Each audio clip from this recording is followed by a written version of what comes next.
Is this Arteta's time? No. Why not? Okay, forgive our thinly veiled attempt to try and talk about the City and Arsenal game today, but we're doing it, so this is what's happening, right? Is it Arteta's time? No. But I think you have to take notice of the fact that Arteta's managed to leapfrog Pep and Klopp. Klopp's completely crumbled and fell off. Chelsea are about 9 managers deep. Tottenham are literally 9 managers deep. And Arteta's managed to, in the midst of all this chaos, I feel like they've done a Leicester. They've taken advantage of the turmoil. So wait. They've done a Leicester. So wait, are you really? They haven't finished the Leicester job yet. So wait, you're equating Arsenal Football Club to Leicester City. Yeah. People are forgetting Arsenal's actually a big football club. They've just been they've just been a complete and utter underwhelming failure for a long time. Correct. Do you know what I mean? So you can't even say less. It's just them. I can, because here's why. Because if they win the league this year, that's it. They're not winning next year, right? If they don't win the league this year, that's it. They're not winning the league next year. So they've got like a window that big, and it starts with winning tonight. Do you know what I mean? And if they win tonight, though, massive. It goes a long ways to them winning the title. And are you still thinking that they can't kick on from that? Correct. Because on this whole thing of whether it's Arteta's time, and he's almost being the apprentice becoming a master in terms of his relationship with Pep. Pep is obviously at the latter stage of his Man City tenure. People still think he's probably had success. He's not going to do 20 years here. Yeah, he's had success. But he's got that lingering failure of the possibility that he's never going to win the Champions League as City manager. That's dodgy ground, because they could literally win one that's month. Exactly. That's that. But when this video goes out, that won't be the case. Okay, but it still could be a possibility. Yeah. Cheers. Doesn't matter. Just tag me when you clip it. I'll retweet listen, they're playing Real Madrid. Real Madrid have literally got Champions League juju. Oh, do you know what I mean? Listen. Right. But it's true. It's true. So like, Arsenal are a young team. They are ascending. So there is a possibility that City could end up being on a decline, especially if City do win the Champions League, that could be it for Pep. They could like down tool next season, you never know. And then Arsenal's players that are young can now like kick on. They're a season more experienced in a title race. They can progress with that, and he probably can actually entice a few more big name players, because before Arsenal progressed this season, we said it before the season, I think everyone started to realise it, they almost were going into that category of being an unfashionable club for players to go to. They were getting turned down left, right and centre. Champions League fixes that. Because of Champions League, lack of Champions League football and the constant failings. Because it's been a minute since there was a Champions League club. Certainly consecutive years Champions League. Because why do you think Saka has only just now renewed his contract? He wasn't renewing his contract because he was finishing 8th. By the way, with Arsenal. Arsenal fans, we need to have a word about Saka, because the way that like them guys are rating him, it ain't the one. I also saw fucking Robbie from Arsenal Fan TV talking about his team of the year. It had 10 Arsenal players in it. If that doesn't tell you everything you need to know about Arsenal fans, I don't know what does. But anyway, why Arsenal are only winning one title at best, and I don't even think they're going to win this title, because I think City are going to absolutely smack them about at Etihad tonight, and I think that's it, done. They go within 2 points of him with 2 games in hand, and City aren't throwing that lead away. So this Arsenal team, is it on the ascendancy? Yes. Have they massively outstripped what we all thought they were going to do this season? Yes, right?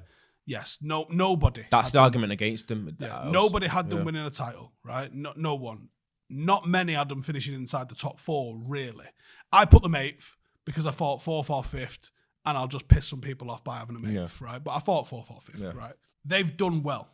They've done well without massive injuries to key players. They're going to say they didn't have Gabriel Jesus for a long time. I'm going to say I don't really fucking care, because I don't rate him anyway.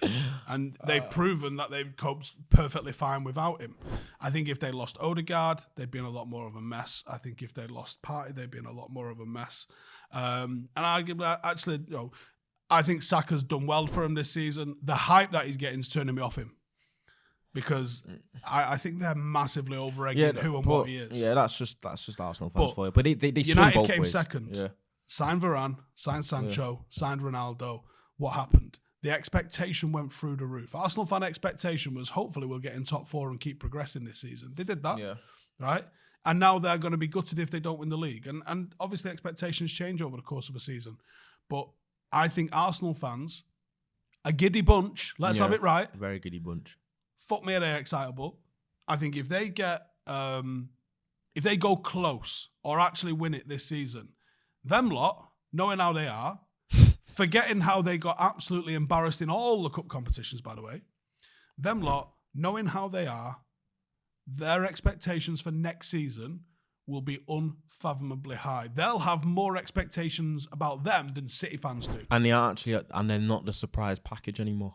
No, that's a big thing. That's huge. And the other thing, right? If I said to you, look, unlimited budget, improve the Arsenal team, I genuinely think that they've got. I said this about Spurs a few years ago.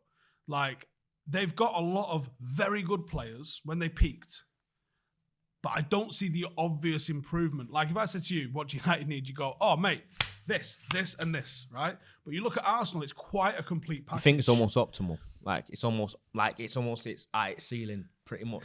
Or is it more? Yeah. It's more reliant on their players improving rather than. Yeah. How does that team get taken to the next level? It's not like, oh, if we had a new goalkeeper, we would win the league. Like, it's quite good in all areas. So I think that makes it harder to figure out what's your weakness in this team to improve it. Depth is always a big thing. Yeah. But sometimes if you buy players for depth, it upsets the apple cart. Like Manchester City bringing in Haaland. Did Haaland make Manchester City a better team? If they win a treble, then must have. Not necessarily, though. I mean, obviously the trophies is the marker of that, but are they more dominant in games now than they were? I don't know if you can make that argument. They're a different team. Yeah, they are a different team. They are a bit of a different team. So he individually has been successful, but has he made them a better team? Ruud van Nistelrooy at Manchester United was hyper successful. Did he make us a better team? Or did we all funnel through Ruud and then become a little bit predictable in what we were trying to do? That was the argument that was used against the season that we had with Ronaldo up front. Ronaldo had a good season statistically, but it almost seemed as like United as a team are worse. Yep.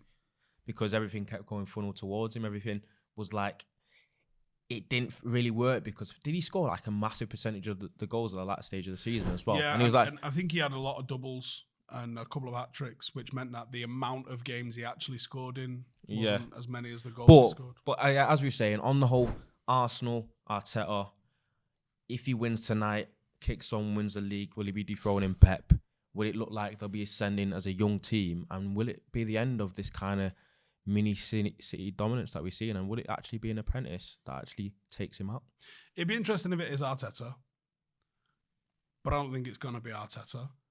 And I think this City team, whether Pep's here with it or not, this City team will be a problem for the next 5 or 6 years, no matter what.